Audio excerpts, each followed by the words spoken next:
নমস্কার, আমি তরুণ ঘোষ। আজকে আমি আমার কথা বলবো না, আমাদের দেশের যা অবস্থা, বাংলাদেশ নিয়ে কতটা চিন্তিত তার একটা ছোটখাটো প্রভাব আমি আপনাদের খবরের কাগজ দিয়ে আমি আপনাদের দেখিয়ে দেব। বাংলার পশ্চিমবঙ্গের সব থেকে প্রচলিত সর্বাধিক প্রচারিত বাংলা দৈনিক হচ্ছে আনন্দবাজার। সেই আনন্দবাজার তার লিড স্টোরি করেছে একটা ছবি আর 4 লাইন খবর দিয়ে। বলে না, একটা ছবি অনেক কথা বলে দেয়। এই ছবিটা আপনারা দেখুন এবং হেডিংটা আপনারা দেখুন। অদ্ভুত আধার, ডেইলি স্টারের একটা ছবি। ওপরে লেখা হয়েছে, অস্ত্র তাকে ছিন্ন করতে পারে না, অগ্নি তাকে দহন করতে পারে না।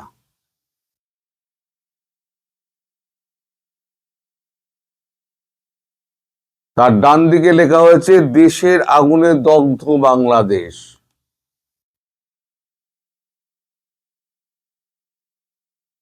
আমি বারবার বলি না, সাংবাদিক সাংবাদিকের পাশে দাঁড়াবে, কাগজ কাগজের পাশে দাঁড়াবে। এটাই হচ্ছে নিয়ম। সে কাগজ ঠিক করেছে না ভুল করেছে সেটা তো পরে বিতর্কের ব্যাপার, কিন্তু আসল হচ্ছে যে সংবাদপত্রের ওপরে, সংবাদপত্রের যে স্বাধীনতা, সেই স্বাধীনতা যেন অক্ষুণ্ণ থাকে।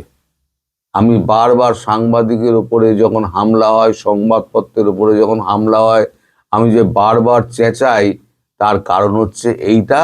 আমার চেঁচানোটা, তার সত্যতা, তার প্রতিষ্ঠিত হলো এই আনন্দবাজার পত্রিকা আজকে যেটা ছেপেছে। শুধু এটা নয়, আজকে ছত্রে ছত্রে আনন্দবাজারের এই খবরে ভর্তি। আমি ধীরে ধীরে আপনাদেরকে আমি সব দেখাচ্ছি। এবার আসুন সম্পাদকীয়তে।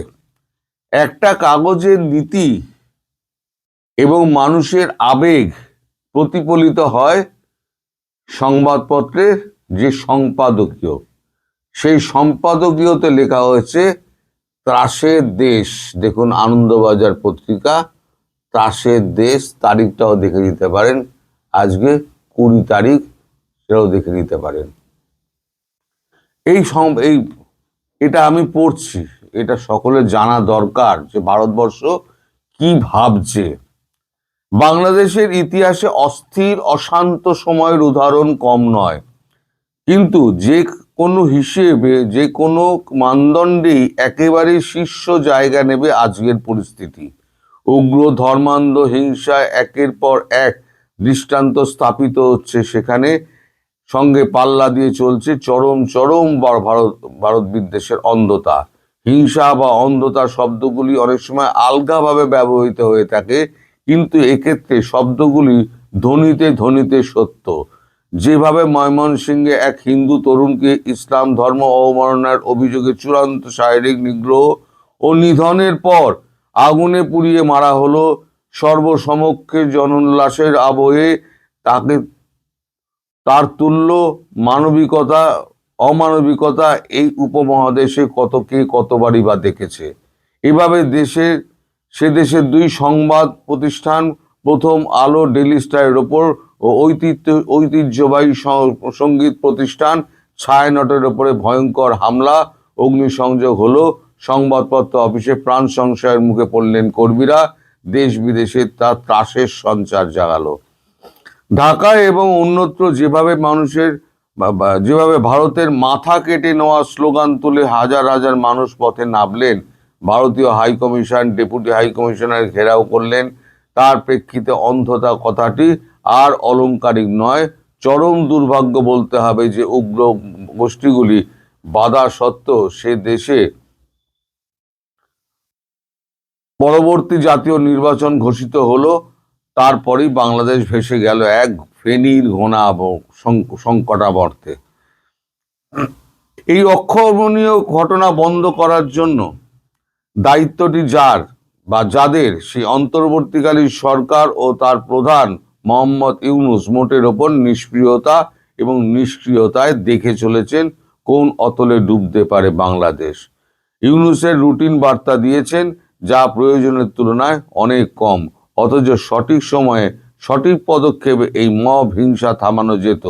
অন্তত সংবাদ মাধ্যম অফিসগুলির ওপরে আক্রমণ বা ছায়ানটের ওপরে বর্বর আক্রমণের ক্ষেত্রে আরো সক্রিয় হওয়া যেত হিন্দু, খ্রিস্টান, বৌদ্ধ এবং জৈন ধর্মাবলম্বী মানুষের ওপরে। পরিবর্তে যা দেখা গেল তার সংশয় স্বাভাবিক। গত জুলাই অভ্যুত্থানের পর অন্তর্বর্তীকালীন সরকার যে অপারেশন ডেভিল হান্ট শুরু করে, এবার তার পরবর্তী অধ্যায়। এই জন্যই এত হাজার মানুষ, যাদের মধ্যে মুক্ত চিন্তার সাংবাদিকরাও আছেন, গ্রেপ্তার হলেন গত কয়েক মাসে। অর্থাৎ হিংসার অভিযোগে পূর্বতন শাসককে সরিয়ে তারাও হিংসার মধ্যে এমনকি বেশি নিষ্ঠুরতার সরকারি শিলমোহর দিচ্ছেন। মানে হাসিনার নামে তো এত হিংসার কথা বলা হয়, সেই হাসিনাকে সরিয়ে, হিংস্র হাসিনাকে তাদের ভাষায় সরিয়ে তারা যে সিংহাসনে বসেছে সেখানে তারা হিংসার একেবারে চরম অবস্থায় চলে গিয়েছেন। এ তো কেবল রাজনৈতিক প্রতিহিংসা নয়, উগ্র ইসলামী হিংসা, যার প্রতিঘাত সীমান্ত পেরিয়ে বাংলাদেশকেও ঘোর বিপন্ন করতে পারে। গত 50 বছরে বাংলাদেশের সুস্থ সংস্কৃতি এবং রাজনৈতিক সমস্ত অর্জনকে মুছে ফেলে দিয়ে প্রবৃত্ত প্রধানমত্ত জনতা, ক্ষমতালোভী নেতৃত্ব এইভাবেই সমগ্র উপদেশকে বিপন্ন করছে। এর পরিপ্রেক্ষিতে ভারতবর্ষকে অবশ্যই তার কঠিন অবস্থান নিতে হবে। অর্থাৎ কাগজে বলছে কঠিন অবস্থান নিতে হবে। ছত্রে ছত্রে বাংলাদেশ আছড়ে ভাঙা হলো অগ্নিগর্ভ। বাংলাদেশের জন্য একটা আলাদা পাতা তৈরি করা হয়েছে, অগ্নিগর্ভ বাংলাদেশ, একটা আলাদা পাতা তৈরি করা হয়েছে। সেই পাতার মধ্যে 3টে খবর আছে। একটা হচ্ছে আছড়ে ভাঙা হলো হারমোনিয়াম সুর ছাড়লো না ছায়ানট।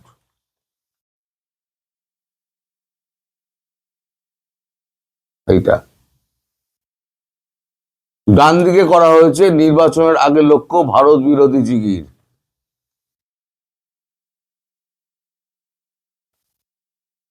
তারপরে একটা গুরুত্বপূর্ণ খবর আছে, এই খবরটা আমি পুরোটা পড়বো, তাহলে আপনারা বুঝতে পারবেন যে আপনাদের দেশে খাদ্যদ্রব্য বন্ধ হচ্ছে না, হবে কেন। খুব শিগগিরই যে আপনারা একেবারে আকালের মধ্যে পড়বেন, এটা তার প্রমাণ। আমি শুধু পড়ে শোনাচ্ছি। বেনাপোলের স্লোগান, সীমান্তে বাড়লো কড়াকড়ি।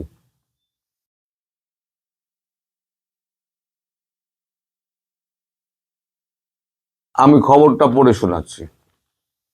বাংলাদেশে অশান্তির আঁচ টের পাওয়া গেল এ রাজ্যেও।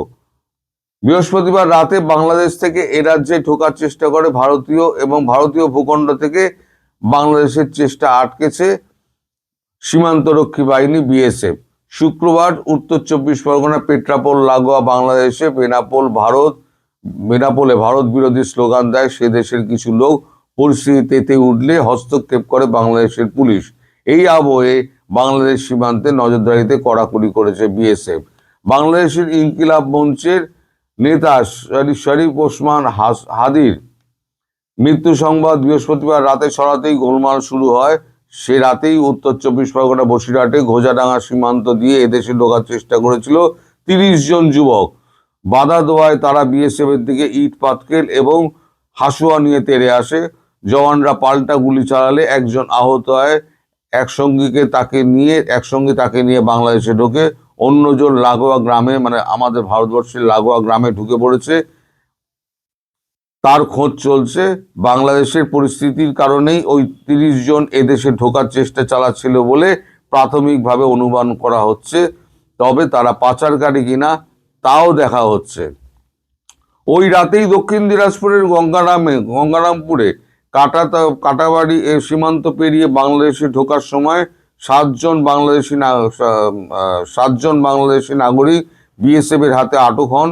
দক্ষিণ দিনাজপুরের পুলিশ সুপার চিন্ময় মণ্ডল বলেন, সাতজন বাংলাদেশিকে বিএসএফ আটক করেছে, তবে আমাদের হাতে এখনো দেয়নি। মানে বিএসএফ হয়তো ট্রিটমেন্ট করছে আর কি। উত্তর 24 পরগনার পেট্রাপোল সীমান্তে নোম্যান্স ল্যান্ডের ওপারে বাংলাদেশের বেনাপোলে এদিন সকালে কিছু লোক হাদির মৃত্যুর জন্য ভারতকে দায়ী করে ভারত বিরোধী এবং প্রধানমন্ত্রী বিরোধী স্লোগান দিতে থাকে। প্রত্যক্ষদর্শীদের দাবি, বেনাপোলে পরিস্থিতি নিয়ন্ত্রণের বাইরে যেতে শুরু করেছে। সে দেশের পুলিশ হস্তক্ষেপ না করলে অবস্থা আরো খারাপ হবে। ঢাকার বাসিন্দা নাজির হোসেন বলেন, উল্টোপাল্টা স্লোগান দিচ্ছে অনেকে। উনি বলছেন আসল ঘটনাটা, উল্টোপাল্টা স্লোগান দিচ্ছেন অনেকে। পুলিশ লাঠি চালালে ওরা আবার পালিয়ে যাচ্ছে। আমরা কিন্তু শান্তি চাই। এই পরিস্থিতিতে উত্তেজনার আশঙ্কা থাকায় পেট্রাপোল সীমান্তে বিএসএফ এবং সেনা তাদের নিরাপত্তা বাড়িয়েছে। তার মানে আমি যেটা বলেছিলাম, সেনাবাহিনী মোতায়েন হয়েছে এখানে, সেটা সত্যতা খুঁজে পাওয়া যাচ্ছে। তবে বেনাপোল স্থলবন্দরে থাকা ভারতীয় ট্রাক চালকদের নিরাপত্তা নিয়ে এবার প্রশ্ন উঠেছে। পেট্রাপোল ক্লিয়ারিং এজেন্ট স্টাফ অ্যাসোসিয়েশনের ওয়েলফেয়ার অ্যাসোসিয়েশনের সম্পাদক কার্তিক চক্রবর্তী বলেন, বেনাপোলে থাকা ভারতীয় ট্রাক চালকদের বন্দরের বাইরে বেরোতে নিষেধ করা হয়েছে, বিশেষ করে গাড়ি কখনোই ওদিকে যাবে না। তিনি জানান, এদিন সরকারিভাবে বাণিজ্য বন্ধ ছিল, ফলে এই পরিস্থিতিতে প্রভাব বাণিজ্যের উপরে পড়বে কিনা দীর্ঘকালীন তা আজ শনিবার বোঝা যাবে। নদিয়ার যে সমস্ত এলাকায় কাঁটাতারের বেড়া নেই, তেমন এলাকায় বিএসএফ এবং ভারতীয় জওয়ান বাংলাদেশের দিকে চাষ করতে যাওয়ার ব্যাপারে কড়াকড়ি করেছে। স্থানীয় কৃষকদের মানা করেছে। হাঁসখালি, কৃষ্ণগঞ্জ, ভীমপুর, চাপড়া সীমান্তে বিএসএফ এর এবং সেনার তৎপরতা বেড়েছে। কোথাও কোথাও বিএসএফ এর জওয়ানদের বুলেট প্রুফ জ্যাকেট পরে টহল দিয়ে দেখা গেছে। মুর্শিদাবাদের জলঙ্গি, রানীনগর এলাকার সীমান্তে সেনা তৎপরতা বেড়েছে। উত্তরবঙ্গের বিভিন্ন জেলায় বাংলাদেশের সীমান্তে কড়াকড়ি হয়েছে। মূলত 50 মিটার অন্তর 30 জন করে সেনা মোতায়েন করা হয়েছে বলে বিএসএফ জানিয়েছে। কোচবিহারের চ্যাংড়াবাঁধা স্থলবন্দরে তল্লাশি বেড়েছে। 3 বিঘা করিডোরের চারপাশে অতিরিক্ত জওয়ান মোতায়েন হয়েছে।